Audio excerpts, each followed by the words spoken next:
Bonjour, vous écoutez le podcast de Virage. On vous donne des pistes pour aller de l'avant et ça se fait parfois à contre-courant. Si face à un problème, quel qu'il soit, vous vous êtes déjà dit « j'ai tout essayé, rien ne va, je ne sais plus quoi faire », alors vous êtes au bon endroit. Je suis Marina Blanchard, psychologue, formatrice et fondatrice de Virage. Mon école s'inscrit dans la lignée de celle de Palo Alto, c'est-à-dire de la thérapie brève. Et je suis Peggy Van Lierde, chef d'entreprise, journaliste et coach en développement personnel. Ensemble, nous vous proposons des réflexions pour avancer autrement. Ce nouvel épisode est consacré à la place que l'on occupe dans la famille. Oui. Et on pense à ceux qui se sentent différents. Différents des frères et sœurs, différents des parents, différents des cousins éventuellement, si on voit la famille au sens large. Je me sens différent et je ne trouve pas vraiment ma place au sein de mon cocon familial. Un peu l'impression du vilain petit canard. qui devient un signe après, mais effectivement ce sentiment d'être différent qui peut arriver à plein de niveaux différents. Ça peut être même physiquement, je suis petit et tous les autres sont grands. Ça peut être les autres sont tout le temps dans l'humour, dans du second degré, et moi c'est pas mon truc, et donc en fait chaque fois ils se moquent de moi ou je me sens pas. Alors ça peut être aussi une impression personnelle ou ça peut être généré par une forme de rejet du reste du clan, si on peut dire, ou de la famille. Et donc c'est différent, mais en même temps que ce soit une impression personnelle ou qu'il y a un vrai rejet, la personne en souffre en fait. Quelque part, c'est un peu ça qu'on avait envie d'aborder aujourd'hui. C'est si quelqu'un souffre de ce sentiment de non-appartenance. Alors ça peut être sur le plan de la personnalité, comme tu l'as évoqué, j'ai pas d'humour, les autres ont de l'humour, mais ça peut aussi être sur le plan de la réussite. Il y en a qui ont tous fait des études universitaires, moi pas. Exact. Voilà, donc sur différents plans, effectivement, à différents moments de sa vie, ou tout au long de sa vie, on peut se sentir un peu à l'écart parce qu'on a ce sentiment d'être différent. Ça peut être aussi, je suis le seul qui réussit ou je suis le seul qui a de l'humour. Et je me dis, je lâche mes blagues, il n'y a personne qui rit. C'est quoi cette famille Donc ça peut être, je me sens rejetée, ou ça peut être, moi-même, j'ai envie de prendre de la distance quelque part. Alors du coup, mais j'en souffre parce que en fait, j'en suis triste. Je suis triste de ne pas avoir d'écho quand je fais ma blague. Je suis triste parce que c'est quand même pas évident, puisque la famille est quand même notre premier lieu de socialisation, et donc de se retrouver un peu à part, c'est forcément inconfortable, voire très douloureux en fonction de la manière dont ça se manifeste. Alors souvent, quand on se sent sur la touche comme ça, on essaye de se raccrocher, et donc on rame un peu à contre-courant pour justement, si on n'a pas d'humour, essayer de faire des blagues mais qui prennent pas, ou si on réussit pas de la même façon les études, montrer d'autres talents, par exemple, pour essayer de se raccrocher. Mais ça peut être épuisant. Voilà, ça peut être épuisant. Ça peut fonctionner, je montre d'autres talents et en fait, effectivement, on me valorise parce que je cuisine extrêmement bien, etc. Et je deviens celui qui cuisine bien dans la famille. Je trouve une place autre, mais une place quand même, et je suis valorisée. Et ça peut fonctionner, mais ça peut effectivement échouer et effectivement, alors, devenir... Enfin, tu parles de contre-courant, c'est exactement ça. Et donc oui, être à contre-courant, c'est fatigant. On le sait bien que c'est plus facile de ramer dans le sens des vagues. Et donc, effectivement, l'idée, ça va être du coup d'aller dans le sens des vagues. Et donc, c'est dur. Et je pense qu'il y aura vraiment un travail peut-être de deuil à faire. Peut-être d'écriture, par exemple, d'écrire à sa famille tout ce qu'on regrette, etc. Moi, je ne conseillerais même pas de l'envoyer parce que probablement on ne sera pas compris, surtout si on a essayé déjà. Donc, il faut voir évidemment où on en est. Mais si on a essayé déjà de dire, d'être reconnu, et que tout le monde nous dit non, ta place est bien là, mais qu'en fait, dans les faits, ce n'est pas du tout le cas ou je ne le ressens pas du tout, je pense qu'à un moment donné, ça ne sert à rien d'écrire en espérant que les choses changent. Moi, je parle plutôt d'écrire pour soi, pour vider cette tristesse, ce deuil, pour arriver à une forme d'acceptation de cette différence. Et en se disant, c'est un fait, je suis différent, parce que j'ai pas le même humour qu'eux, parce que j'ai pas la même ambition universitaire, ou j'ai pas la même réussite qu'eux, parce que je suis tout petit et qu'eux sont grands, et que du coup, on se moque chaque fois de moi, ou que je suis grand justement, et qu'on me dit, tu passes pas les portes, Et donc, je me retrouve dans un truc où je vais devoir faire le deuil d'une relation peut-être idéale, et peut-être qui m'aurait plu, peut-être que je vois en plus entre les autres, et donc c'est d'autant plus douloureux. Mais je pense qu'à un moment donné, mieux vaut lâcher effectivement que de continuer à s'épuiser et d'être dans un échec permanent qui ramène en permanence du coup au fait que en fait j'y arriverai pas, en fait je suis vraiment rejetée et qui risque en plus de créer plus de rejet parce que finalement à force de s'accrocher on risque plus encore de se faire rejeter que si on lâche.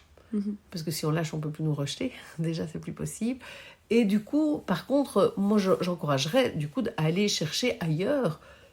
Je ne vais pas dire une famille, parce que c'est peut-être pas la même chose qu'une famille, mais quand même, on sait que des amitiés peuvent être beaucoup plus fortes que des liens familiaux. On peut avoir des personnes avec qui on est beaucoup plus proche qu'avec sa sœur ou son frère, quoi. Et bon, on peut vraiment construire, du coup, des relations avec des personnes avec qui les affinités sont là, naturellement, alors que, bon, voilà, il n'y a peut-être pas le même sang qui coule dans les veines, mais en même temps, c'est un peu la chanson de Goldman, quoi. Hein. Tu es de ma famille, et voilà, même si on n'est pas du même sang, on a quand même des choses qui nous tiennent à cœur ensemble. Peut-être qu'on retrouve notre style d'humour, peut-être qu'on partage notre passion pour la cuisine et qu'on s'en fiche complètement de ces intellos qui vont s'embêter à l'université. Enfin voilà. Et donc, effectivement, je pense qu'il y a vraiment cette idée justement de ne pas ramer à contre-courant, de lâcher prise avec le deuil que ça comporte. Parce que ça, il faut le reconnaître et pas se dire, voilà, je lâche prise, ça va être facile. Non, ça ne va pas être facile parce qu'il y aura encore des réunions de famille. Et moi, je dirais, il faudra continuer à y aller, parce que l'idée n'est pas de casser, de rompre. L'idée n'est pas de couper les ponts. Ce qui pourrait arriver, par contre, si on s'accroche trop. Parce qu'à un moment donné, on pourrait être tellement blessé, avoir tellement... qu'à un moment donné, on en voit tout péter. Donc, c'est peut-être plus intéressant de décider soi-même de la distance qu'on va prendre, en fait, plutôt que de trouver une proximité qu'on ne trouve pas. Peut-être qu'il vaut mieux, à un moment donné, accepter cette distance-là, alors qu'il peut être très différente d'une personne à l'autre aussi. Hein. Je peux me dire, voilà, moi et ma famille... Au niveau de l'humour, ça marche pas, mais par contre, quand on parle de sujets politiques, ça marche. Donc, je me sens différent d'eux, je sens bien que... Mais il y a quand même des liens, des sujets, des trucs qui accrochent bien, et c'est chouette quand je suis avec eux. Maintenant, si évidemment, vous avez l'impression qu'il n'y a plus rien qui est chouette, qu'à chaque moment, vous êtes avec eux, alors il faut peut-être penser et aller plus loin dans la distance. Maintenant, imaginons qu'on garde des contacts, qu'on continue à aller aux fêtes de famille, etc. Je pense qu'à ce moment-là, c'est vraiment intéressant de se dire, voilà, quand ils rient de leurs blagues à eux, ils rient de leurs blagues à eux, quoi. Et de pouvoir, et là, ça va être, il y aura des petits pincements, ça va pas être super facile, mais pouvoir se dire, voilà, c'est de nouveau ça qui se joue, c'est comme ça. Et arriver en fait à prendre de la distance. Donc il y a prendre de la distance physiquement par rapport au temps qu'on passe en famille, et puis prendre de la distance par rapport au contenu de ce qui est en train de se passer pendant la réunion de famille. Quoi. C'est ça. Et pouvoir se dire, quand j'en reparlerai avec mon collègue avec qui je m'entends bien, que je raconterai la fête de Noël au boulot, on va bien rigoler. Parce que là, par contre, on va être dans le même humour, alors qu'ici, je ne suis pas du tout dans ce qui se passe ici. Je me rends bien compte de cette distance-là. On n'est pas les mêmes, quoi. Oui. Et donc, à ce moment-là, effectivement, pouvoir trouver la juste distance, effectivement, et physique et temporelle, je veux dire, dans le rythme où je les vois, etc. Et quand je suis dedans, pouvoir trouver la juste distance par rapport aux blessures que ça peut me faire ou à la cicatrice qui picote quand même encore un peu ou qui, à un moment donné, j'arrive à la protéger suffisamment pour que je ne souffre pas trop de ce qui se passe. Et puis, si vraiment je sens que ça reste une souffrance continue, rien ne m'empêche de prendre encore davantage de distance. Ce qui pourrait être intéressant, c'est de faire un peu le point après chaque réunion de famille. Oui, c'est ça. Parce que parfois, quand on est dedans, on a l'impression que c'est toujours aussi douloureux, toujours aussi compliqué. Mais finalement, peut-être qu'à force de faire ces petits pas, de prendre la distance, de trouver des ressources ailleurs, en fait, si on regarde factuellement ce qui s'est passé, ça peut permettre d'alléger un peu l'esprit aussi. Peut-être pas, parce que peut-être que la situation n'a pas changé, qu'elle est toujours aussi pesante. Mais peut-être que oui. Et alors, j'aurais envie de dire aussi, par rapport à l'entourage, c'est peut-être aussi intéressant de voir, quand j'en parle à quelqu'un d'autre, de ma difficulté, de ma souffrance par rapport à ma famille, est-ce que ça m'aide ou pas? Parce qu'il va y avoir des personnes qui vont dire « Mais il faut absolument que tu te rapproches, c'est trop triste, etc. » et qui vont me pousser à aller à contre-courant.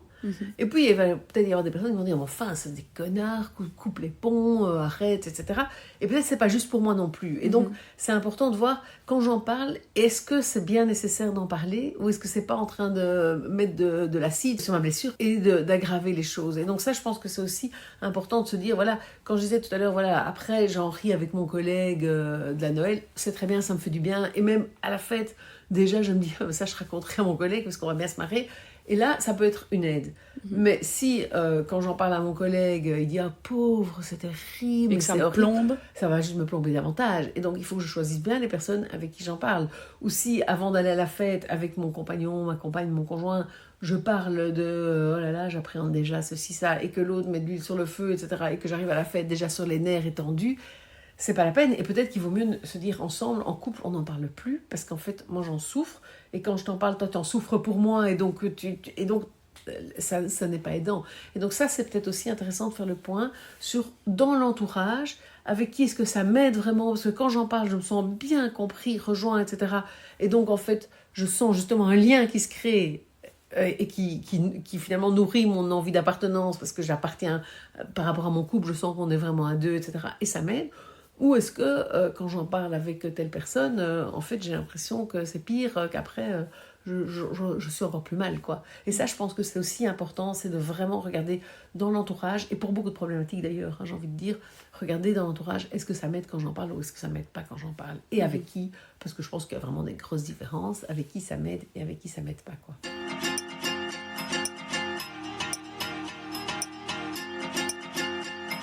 Merci beaucoup de nous écouter. Chaque semaine, vous êtes de plus en plus nombreux et ça nous fait chaud au cœur.